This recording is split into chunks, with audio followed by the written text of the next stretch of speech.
Hello guys, welcome to my YouTube channel addictive mathematics. Guys मेरा नाम है अजान सैल। गाइज आज की इस वीडियो में हम पढ़ने वाले हैं फिजिक्स के बेसिक्स।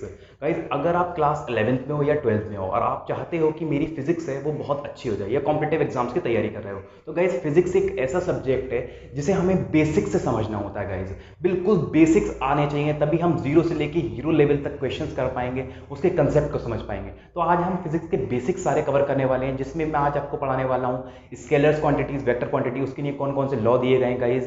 इंटीग्रेशन कवर करेंगे, डिफरेंशिएशन कवर करेंगे। गाइज इंटीग्रेशन और डिफरेंशिएशन गाइज ये मैथमेटिक्स वाले बच्चों का बहुत ही अच्छा होता है, ठीक है। तो अगर आप नीट वाले बच्चे हो तो आज मैं पूरा आपको ये क्लियर करा दूंगा, इतना करा दूंगा कि जो आप में से क्वेश्चन हो जाएंगे फिजिक्स के, ठीक है। तो आइए देखते हैं हम लोग फिजिक्स के बेसिक्स। फिजिक्स बेसिक्स,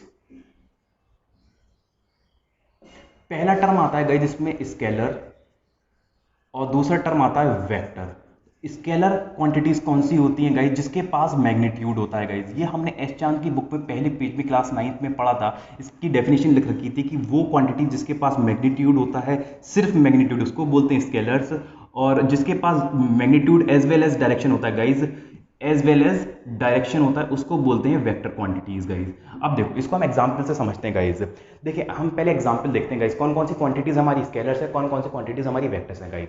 जैसा कि स्पीड जो है गाइज एक स्केलर क्वांटिटी है, ठीक है। वेलोसिटी एक वेक्टर क्वांटिटी है गाइज। डिस्प्लेसमेंट वेक्टर क्वांटिटी है गाइज। फोर्स वेक्टर क्वांटिटीज हैं, ठीक है। और हमारा डिस्टेंस स्केलर क्वांटिटी हो गई गाइज। तो यहाँ पे समझो, देखो मैं बोलता हूँ कि मैं यहाँ से लेके बरेली गया भाई 40 किलोमीटर पर आवर की स्पीड से गाइज। तो 40 किलोमीटर पर आवर क्या है? स्पीड है गाइज। तो देखो इसके पास सिर्फ मैग्नीट्यूड है, तो ये कौन सी क्वांटिटी हो गई? स्केलर क्वांटिटी हो गई। अब मैं बोलता हूँ 40 किलोमीटर पर आवर में बरेली गया नॉर्थ डायरेक्शन में, ठीक है। तो देखो गाइज ये क्या है, ये वेलोसिटी है। तो मैंने बताया था वेलोसिटी कैसी क्वांटिटी है? हमारी वेक्टर क्वांटिटी है। देखो इसके पास मैग्नीट्यूड, ये मैग्नीट्यूड इसका क्या हो गया 40, और नॉर्थ क्या बता रहा है गाइज? ये हमें डायरेक्शन के बारे में बता रहा है। तो ये चीजें हमें समझ में आ गई कि स्केलर क्वांटिटीज वो क्वांटिटीज होती हैं जिसके पास मैग्नीट्यूड होता है, वेक्टर क्वांटिटीज वो क्वांटिटीज होते हैं जिसके पास magnitude as well as direction दोनों होता है, ठीक है। ये तो हमें क्लियर हुआ। अब गाइज अब हम ये समझते हैं कि जो स्केलर क्वांटिटीज होती हैं गाइज, ठीक है, उसको हम जोड़ते कैसे हैं। मतलब जैसे कि 1 + 2 3 होता है, जैसे हमने पढ़ा है बचपने में। तो यहाँ पे स्केलर क्वांटिटीज और वेक्टर क्वांटिटीज के लिए थोड़ा डिफरेंट रहता है। स्केलर क्वांटिटीज, स्केलर एडिशन देखते हैं हम पहले। देखो यहाँ पे देखो, स्केलर एडिशन मतलब स्केलर क्वांटिटीज को हम कैसे ऐड करते हैं। जैसा कि एक स्पीड दे रखी है 40 किलोमीटर पर आवर, एक 50 किलोमीटर पर आवर, ठीक है, एक दे रखी है 10 किलोमीटर पर आवर। तो गाइस पहले तो ये चेक करो कि क्वांटिटीज स्केलर है या नहीं। ये स्पीड है तो स्पीड एक स्केलर क्वांटिटी है। तो स्केलर क्वांटिटीज में हम कैसे जोड़ते हैं? सारी जो उसका मैग्नीट्यूड होता है गाइस, जैसा कि हमने बचपन में सीखा था 1 + 2 + 3, सबको वैसे करके जोड़ दो गाइस। तो ये कितना हो जाएगा? 40 प्लस 50 प्लस 10, ये हो गया 100 किलोमीटर पर आवर, ठीक है। पर गाइस अगर हम यहाँ पे इसके आगे नॉर्थ लगा दें, इसके आगे साउथ लगा दें, इसके आगे वेस्ट लगा दें, तो इसका क्या ये आंसर होगा? नहीं, क्योंकि ये कौन सी क्वांटिटी है? वेक्टर क्वांटिटी है। तो उसके लिए हमें मैग्नीट्यूड तो पता, मैग्नीट्यूड भी चाहिए और डायरेक्शन भी चाहिए, पर यहाँ डायरेक्शन हमें निकालना पड़ेगी। तो उसके लिए हमें कुछ लॉज दिए गए हैं गाइज, हमें वेक्टर एडिशन के लॉ दिए गए हैं। वेक्टर एडिशन, अब हम वेक्टर को कैसे ऐड करते हैं? देखो वेक्टर एडिशन के लिए हमें एक लॉ दिया गया है, ट्राइंगल लॉ ऑफ एडिशन। समझने की कोशिश करो, मैं बिल्कुल जल्दी जल्दी कराऊंगा, सब कुछ मुझे कवर कराना है, ठीक है। वो नहीं पढ़ेंगे कि प्रूफ नहीं देखेंगे, इसका कोई जरूरत नहीं है प्रूफ की। देखो मान लो एक वेक्टर ए वेक्टर है, ठीक है, एक वेक्टर बी वेक्टर है, एक ए वेक्टर है, एक ए वेक्टर, वेक्टर इस तरीके से डोनेट करते हैं उसके ऊपर एरो, एक बी वेक्टर है गाइस। तो एक जो उसका वेक्टर आएगा वो भी एक रिजल्टेंट वेक्टर आएगा गाइस। तो वो कैसे देखेंगे? देखो एक ये ए वेक्टर हुआ, एक ये हो गया हमारा बी वेक्टर। तो गाइस इसको इससे मिला दो तो ये क्या देगा? हमारा रिजल्टेंट वेक्टर ए और बी के बीच में। तो गाइस यहाँ पे देखो इसका जो मैग्नीट्यूड होता है गाइज, मैंने बताया था कि वेक्टर क्वांटिटीज के पास मैग्नीट्यूड भी होता है और डायरेक्शन दोनों होता है। तो यहाँ मैग्नीट्यूड जो है आर वेक्टर का, इसको मैग्नीट्यूड बोलते हैं। इसको कैसे निकालते हैं? ए वेक्टर का मैग्नीट्यूड का स्क्वायर प्लस बी वेक्टर का मैग्नीट्यूड का square plus 2ab cos theta guys. इनके बीच में बनने वाला एंगल, यहाँ जो थीटा होगा वो कौन सा होगा गाइज? ये वाला थीटा, ये वाला थीटा, थीटा ये होगा। तो ये हो गया हमारा, ये तो हमें जो वेक्टर है इसका मैग्नीट्यूड तो निकल गया, तो मैग्नीट्यूड तो ऐसे निकालेंगे, ठीक है। पर अब हमें डायरेक्शन चाहिए। तो गाइज हमेशा ध्यान रखना, वेक्टर्स जब भी हम देखेंगे तो जो डायरेक्शन होता है हमें एंगल डायरेक्शन बता देता है। वेक्टर्स में हम एंगल हमें डायरेक्शन बता देता है। तो यहाँ पे मान लो कि जो रिजल्टेंट वेक्टर है यहाँ इसके साथ बीटा एंगल बना रहा है। कितना एंगल बना रहा है? बीटा। तो मैंने बताया कि हमने यहाँ पे इसका मैग्नीट्यूड तो निकाल लिया, पर हमें वेक्टर क्वांटिटी है, इसका डायरेक्शन भी चाहिए। तो मैंने अभी आपको ये भी बताया कि जो डायरेक्शन है वो हमें एंगल देगा। तो जो टेन बीटा है वो कैसे लिखेंगे? Is equals to B, ten alpha कर लो इसको, टेन अल्फा कर लो, थोड़ा कंफ्यूजन रहेगी। Alpha, tan alpha b sine theta, b sine theta a plus B cos theta. तो गाइज यहाँ पे जो अल्फा आ जाएगा वो क्या आ जाएगा? Tan inverse of B sine theta upon A plus B cos theta. तो गाइज यहाँ पे देखो वेक्टर क्वांटिटीज में हमने क्या पढ़ा कि उसके लिए हमें एक दो लॉ दिए गए हैं, triangle law of vector addition, और आगे भी पैरेललोग्राम ऑफ वेक्टर एडिशन है, वो बिल्कुल सेम है गाइज। तो देखो यहाँ पे हमने मैग्नीट्यूड का निकालने का फॉर्मूला ये हो गया, डायरेक्शन हमें एंगल देगा, वो इस तरीके से निकालेंगे। तो ये तो हो गया हमें क्लियर। इस पे हम एक इलस्ट्रेशन करते हैं इसको समझने के लिए, और बहुत अच्छे से समझने के लिए। मान लो ये एक ट्राइंगल है। कौन सा ट्राइंगल है? Equilateral triangle. मैंने बोल दिया एक A B C equilateral triangle है। इक्विलेटरल ट्राइंगल के इंटरनल एंगल कितने हो गए? 60 डिग्री, ठीक है, 60 डिग्री, 60 डिग्री, ठीक है। तो अब मैंने बताया, जो मैंने बोला कि जो सी पॉइंट है, सी वर्टेक्स है, इस पे एक फोर्स लग रहा है इस तरफ को एफ, और एक इस तरफ को लग रहा है एफ, ठीक है। तो ये कैसी क्वांटिटीज है? फोर्स कैसी है? वेक्टर क्वांटिटीज है। तो अगर ये स्केलर होती तो इसका जो रिजल्टेंट फोर्स होता सी पे क्या हो जाता? 2F हो जाता, ठीक है। पर यहाँ पे देखो फोर्स कैसी क्वांटिटी है? वेक्टर क्वांटिटी है। तो हमें इसमें वेक्टर क्वांटिटीज में हमें कौन सा लॉ लगाना पड़ेगा? Triangle law of vector addition. तो देखो यहाँ पे इसके बीच में बनने वाला एंगल कितना है? इसके बीच में बनने वाला एंगल कितना हो जाएगा? ये 120 डिग्री नहीं हो जाएगा लीनियर पेयर से। तो देखो जो रिजल्टेंट वेक्टर है वो कैसे लिखेंगे? रिजल्टेंट वेक्टर का magnitude F square 2 into F cos of 120, इनके बीच का बनने वाला एंगल। तो देखो ये कितना हो गया?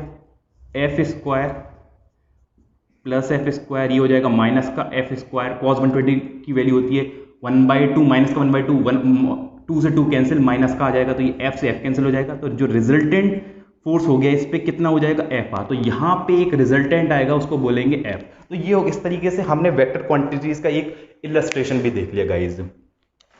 अब देखिए guys resolution of vectors guys, बहुत ही इंपॉर्टेंट पार्ट।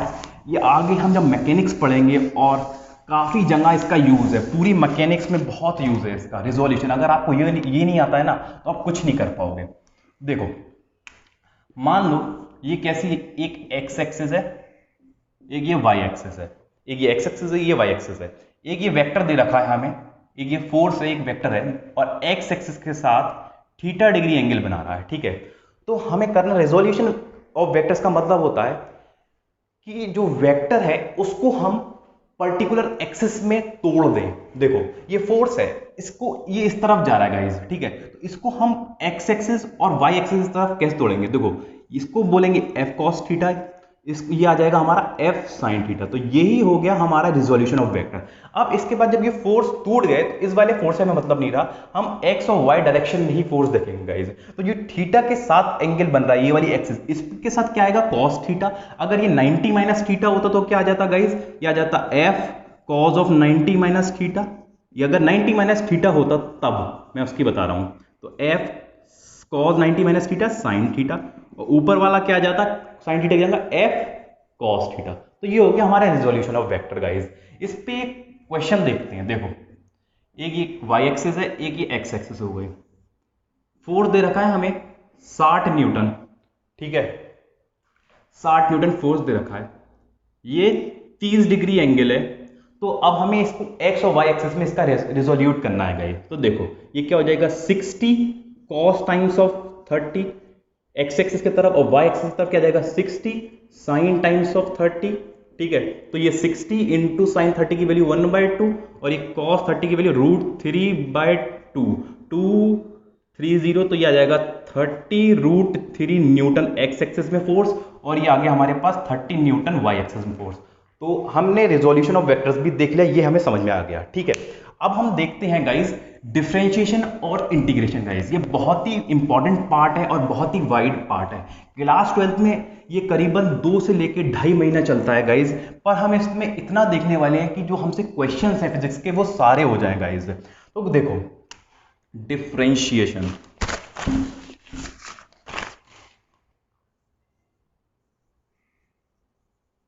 डिफरेंशिएशन पहली बात, डिफरेंशिएशन और आगे जब इंटीग्रेशन पढ़ेंगे गाइज, ये हमेशा किसी ना किसी वेरिएबल की रिस्पेक्ट में करा जाता है। ठीक है, तो देखो ये इसको रिप्रेजेंट कैसे करते हैं, डी बाय डी एक्स, इस तरीके से इसका रिप्रेजेंटेशन हो गया। यहाँ पे मैंने बताया था कि जो डिफरेंशिएशन हो या इंटीग्रेशन हो वो किसी ना किसी वेरिएबल की रिस्पेक्ट में होगा। तो देखो यहाँ पे वेरिएबल क्या, एक्स, यहाँ पे वाई भी हो सकता है, जेड भी हो सकता है, टी भी हो सकता है, तो ये सारे वेरिएबल की रिस्पेक्ट में होंगे। तो इसमें डिफरेंशिएशन में गाइस सबसे पहले इंपॉर्टेंट जो है डिफरेंशिएशन में वो है इसके फॉर्मूलाज। गाइस अगर आपको फॉर्मूलाज नहीं याद है ना तो ये पूरी कहानी पहले फॉर्मूला पे टिकी हुई है, उसके बाद आती है प्रैक्टिस। जितनी आप प्रैक्टिस करोगे उतना परफेक्ट हो जाओगे। देखो n, देखो x to the power n उसका डिफरेंशिएशन करना है गाइस, तो पावर आगे फेंको, ये हो गया n, फिर लिखो x, पावर में से 1 माइनस कर दो, n माइनस 1। तो दूसरा डिफरेंशिएशन देखो d by D x of sine का डिफरेंशिएशन गाइस, साइन का होता है कॉज ऑफ x। तीसरा देखो गाइस कॉस का डिफरेंशिएशन देखो D by D x of cos of X, ये हो जाएगा माइनस का साइन एक्स। चौथा देखो डिफरेंशिएशन, देखो हम अपने देखते हैं टेन एक्स का डिफरेंशिएशन क्या होता है। गाइस ये कुछ भी नहीं है, आपको रटना है, रट्टा मारो और परफेक्ट बनो। पहले रट्टा मारो उसके बाद हम क्वेश्चन करेंगे। जब तक आप कोई फॉर्मूलाज नहीं रटेंगे तब तक क्वेश्चन नहीं हो पाएंगे। देखो सेक एक्स का डिफरेंशिएशन क्या होता है, ये होता है सेक एक्स टेन एक्स।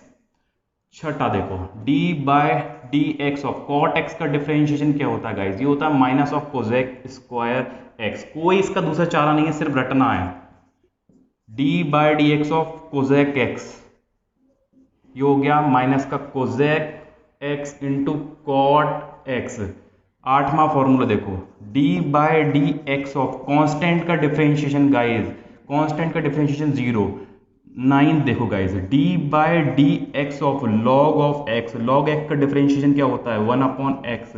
ठीक है, और देखो 10 देखो d by D x of a of x। देखो a क्या है गाइस, यहाँ कांस्टेंट है, और देखो पहले तो हम ये देखते हैं d बाय डी एक्स का क्या होता है, x का ये होता है 1। 11th वाला देखो d बाय डी एक्स, ये कोई फॉर्मूला नहीं है, पर देखो गाइस यहाँ पे x वेरिएबल है, a कांस्टेंट है, हमेशा कांस्टेंट डिफरेंशिएशन के बाहर आ जाएगा। तो ये होगा क्या, a बाहर d by D x of x, और यह भी हमने क्या देखा था d बाय डी एक्स का क्या होता है डिफरेंशिएशन x के रिस्पेक्ट में 1। तो इसका आंसर क्या आ गया 1। अब देखते हैं हम इस क्वेश्चन को। देख गाइस पहले इसका स्क्रीनशॉट ले लिए, सब कुछ हो जाएगा गाइस। ठीक है, पहले स्क्रीनशॉट ले लिया ना। पहला क्वेश्चन देखिए guys, x to the power 4 x to the power cube x square plus x plus 1 guys. तो यहाँ पे जो फॉर्मूला लगेगा x to the power n, मैं फॉर्मूला साइड में लिख दे रहा हूँ n x to the power n minus 1। देखो सबको अलग अलग डिफरेंशिएट करो। तो यहाँ पे देखो पावर 4 है, पावर आगे गिराओ, वेरिएबल में से एक पावर माइनस कर दो, 4 माइनस 1 3, आगे गिराओ पावर, 3 में से एक माइनस कर दो इस फॉर्मूले के अकॉर्डिंग यार, 1 माइनस 1। यहाँ पे पावर आगे गिराओ, x टू 1 में से 1 गया, प्लस 1 का देखो मैंने बताया था कि कांस्टेंट का डिफरेंशिएशन क्या होता है 0। तो देखो यहाँ x 4 में से 1 गया क्यूब, ये 3x स्क्वायर, ये हो गया 2x। किसी की भी पावर 0 वो क्या होता है 1 होता है, चाहे वो a हो या m हो p हो, किसी की भी पावर 0 वो होता है 1। तो यहाँ पे x की पावर 0 है, 1 इंटू एक्स की पावर 0, ये कितना हो जाएगा 1 हो जाएगा ना। ठीक है, तो ये हो गया हमारा डिफरेंशिएशन का पहला क्वेश्चन। अब दूसरा क्वेश्चन देखो, दूसरा क्वेश्चन देखो x की पावर 7/2, x की पावर 1/2, और ये आ जाएगा x प्लस 7। देखो पावर आगे गिराओ, x 7/2 में पावर में से 1 माइनस करो, फिर पावर आगे गिराओ x/2, 1 minus 1/2 plus 1 into power आगे गिराओ माइनस करो, कांस्टेंट है, कांस्टेंट का डिफरेंशिएशन मैंने बताया था 0, 7/2। ठीक है, ऊपर के एलसीएम लिए तो कितना आ जाएगा, 7 में से 2 गया 5/2।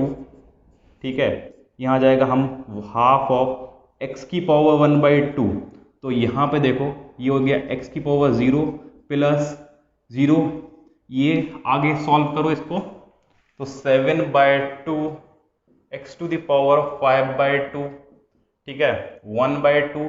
देखो x की पावर 1/2 को हम क्या लिख सकते हैं, अंडर रूट ऑफ x लिख सकते हैं, अंडर रूट ऑफ 2x, यही तो होता है, ये दोनों बराबर है, लिख दो यहाँ पे 1/2 root x, x to the power 0, x की पावर 0, किसी की भी पावर 0 क्या होता है 1, तो ये हो गया दूसरा वाला क्वेश्चन, उसका आंसर t की पावर 5, t की पावर 4, t की पावर क्यूब। गाइस इसका हमें डिफरेंशिएट करना है t की रिस्पेक्ट में। मैंने बताया था कि जो डिफरेंशिएशन है किसकी रिस्पेक्ट में होगा, हमेशा वेरिएबल की रिस्पेक्ट में, t एक वेरिएबल है गाइस, तो बिल्कुल सेम फॉर्मूला लगेगा यहाँ पे, dy dx की जगह क्या आ जाएगा dy dt x to the power n, तो फॉर्मूला क्या हो जाएगा n x, क्या t है ना, यहाँ t की पावर n मान लो, t n minus 1, same formula लगाओ, फॉर्मूला के अकॉर्डिंग क्या आएगा 5x4 4x cube 3x square, हो गया कंप्लीट। अब गाइस देखते हैं डिफरेंशिएशन के बहुत ही इंपॉर्टेंट रूल, जिसे बोलते हैं हम चेन रूल, और काफी सारे रूल्स हैं या प्रोडक्ट रूल वगैरह। तो इसमें पहला आता है डिफरेंशिएशन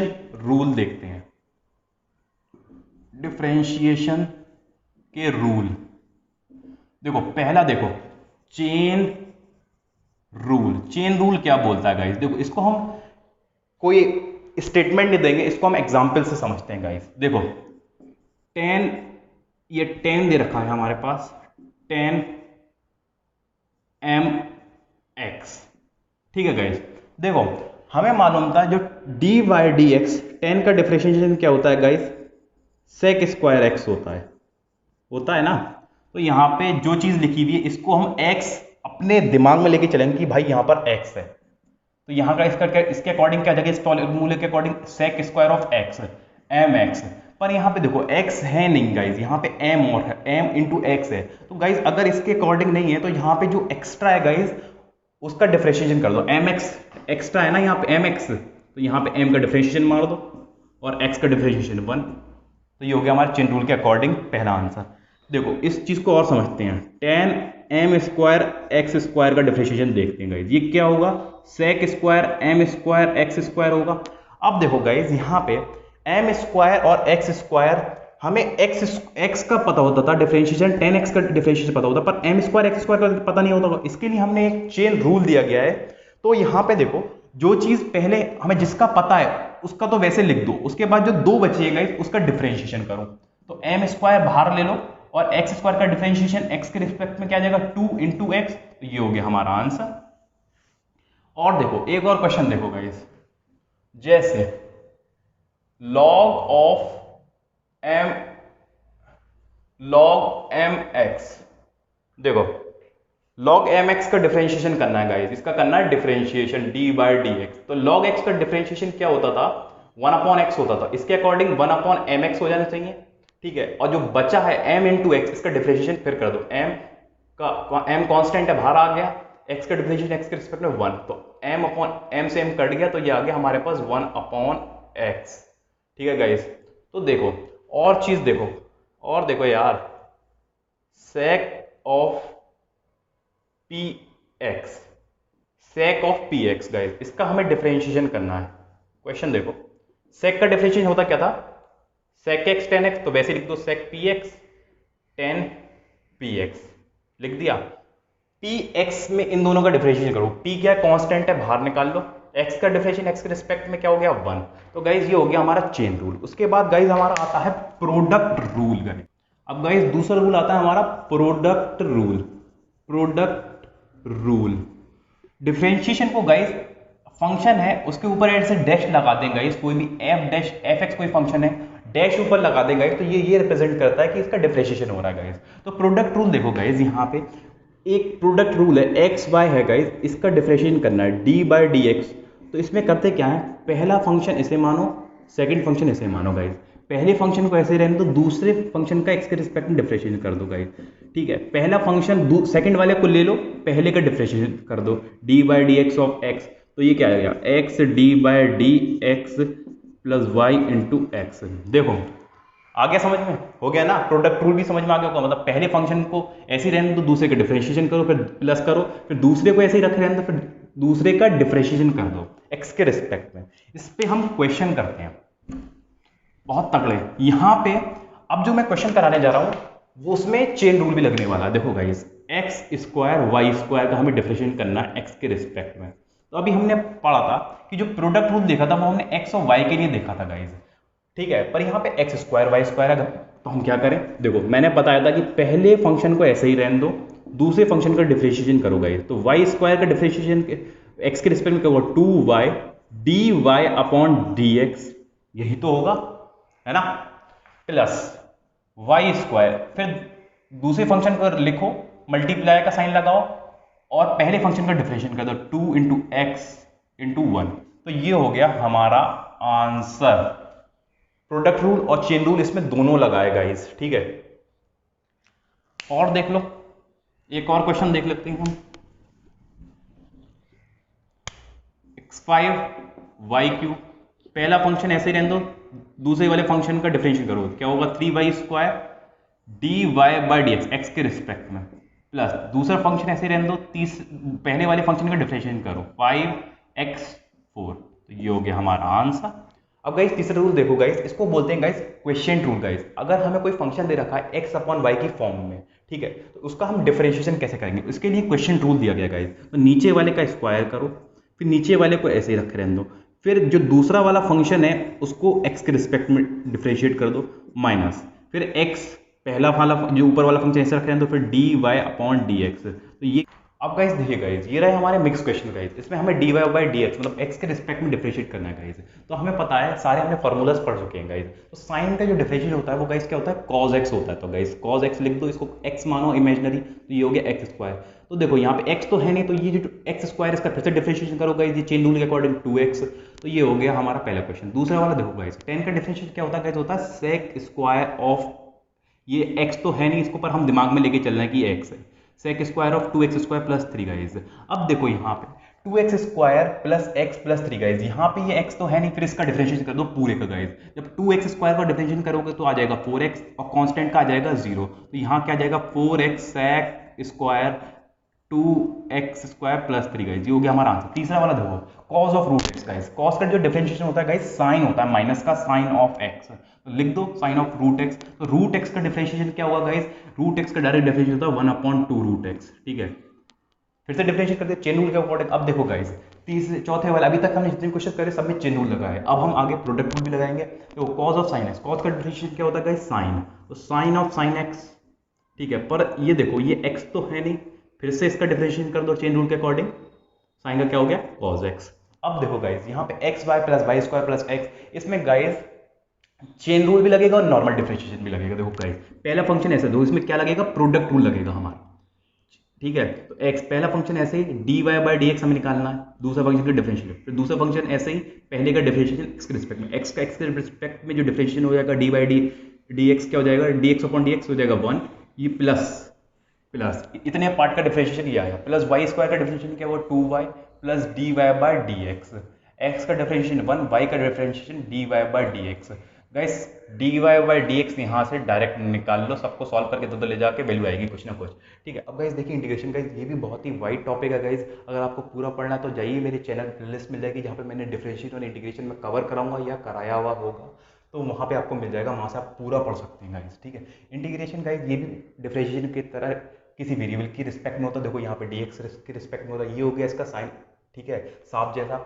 इसके लिए गाइस 10 फार्मूलाज है, पहले इन 10 फार्मूलाज को अपने दिमाग में बिठा लिया, रट लीजिए गाइस स्क्रीनशॉट लेके, उसके बाद ही हम इसको सीख सकते हैं गाइस। सबसे बेसिक फार्मूलाज जो हमें यूज होता है गाइस, ये पहला, 7वां और 8वां गाइस, इससे हमारा काम हो जाता है फिजिक्स में गाइस, ठीक है। वैसे ज़्यादा लगते नहीं है, लगते हैं यार, पर आपको तो पूरे इतने 10 में तो सारा काम हो जाएगा, पर ये सबसे ज़्यादा जरूरी है। देखो x to the power n d x का इंटीग्रेशन क्या होता है, x की power n+1 upon n+1 guys, और cos x का इंटीग्रेशन sin x होता है, ये क्या है sin x plus c guys, ये क्या है इंटीग्रेशन कांस्टेंट का है। यहाँ पे देखो तीसरा sin x का डिफरेंशिएशन माइनस cos x, चौथा है sec स्क्वायर का integration 10x, sec x 10x का integration sec x plus c क्या है कांस्टेंट ऑफ इंटीग्रेशन, और सिक्स्थ वाला 1/√x dx गाइज, ये हम डायरेक्ट निकाल लेते हैं, ये हमें क्वेश्चन में यूज होता है, 2√x प्लस c होता है गाइज।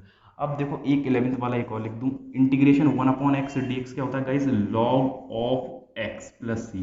ठीक है, तो सेवेंथ वाला देखो जो कांस्टेंट है गाइज, यहाँ पे कुछ भी नहीं है गाइज, dx का इंटीग्रेशन क्या होता है, x होता है, एक्स प्लस सी के इंटू डी एक्स, के बाहर निकालो और यहाँ पे dx का यहाँ पे क्या जाएगा x, ये इस वाले के अकॉर्डिंग।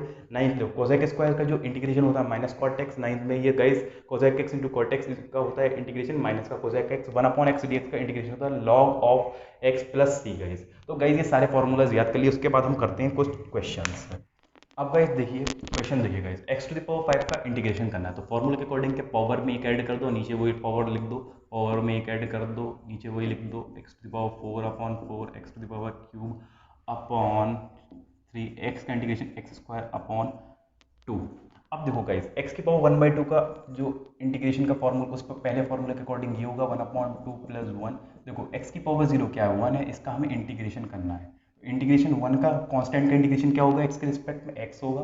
ठीक है, तो ये हो जाएगा x की पावर 3/2, 2/3, 3/2 नीचे आएगा। ठीक है, और तो 2 जो है ऊपर चला जाएगा प्लस x का। ठीक है, ये जो इंटीग्रेशन आप इस तरीके से भी देख सकते हो, t की पावर 7, t की पावर -1 प्लस t की पावर 4। तो गाइस देखो ये क्या होगा, t की पावर 8/8, तो t की पावर -1 को क्या ले सकते हैं, 1/t का क्या कहते हैं इंटीग्रेशन, किसके रिस्पेक्ट में, dt के रिस्पेक्ट में, तो क्या होगा लॉग ऑफ t। लास्ट वाला फॉर्मूला भूल गए क्या, ये हो गया t की पावर 5/5। तो गाइस ये होगा हमारा बेसिक इंटीग्रेशन। अब देखो गाइस, अभी तक गाइस जितना भी हमने पढ़ा सब हमने इनडेफिनेट इंटीग्रेशन पढ़ा गया। यहाँ पे अब आता है डेफिनेट इंटीग्रेशन। डेफिनेट इंटीग्रेशन क्या होगा गाइस, इस तरीके से होगा 1 से लेके 2 x square plus x D x guys. तो पहले हम इसका इंटीग्रेशन करते हैं इनडेफिनेट की तरह, x³ प्लस x² 2। उसके बाद गाइस इस तरीके से 2 1, जो 2 है यहाँ पुट करो दोनों में, प्लस 3 2² 2, फिर माइनस कर दो गाइस, माइनस ऑफ, फिर ये 1 पुट करो, 1 का क्यूब अपॉन 3, 1 का स्क्वायर अपॉन 2। ठीक है, तो ये कितना आ जाएगा, अब यहाँ से सॉल्व कर लो जो आंसर मिले। तो यहाँ डेफिनेट इंटीग्रेशन मुझे ये बताना था, पहले हम इनडेफिनेट की तरह इंटीग्रेशन करते हैं, उसके बाद लिमिट होती है गाइज उसको इंडिविजुअली फंक्शन में पुट करते हैं, एक बार पूरे फंक्शन में ये वाली पुट करते हैं, फिर माइनस का साइन लगाते हैं, उसके बाद नीचे वाली लिमिट, इसको बोलते हैं अपर लिमिट, इसको बोलते हैं लोअर लिमिट। गाइज ये हो गया हमारा इंटीग्रेशन गाइज।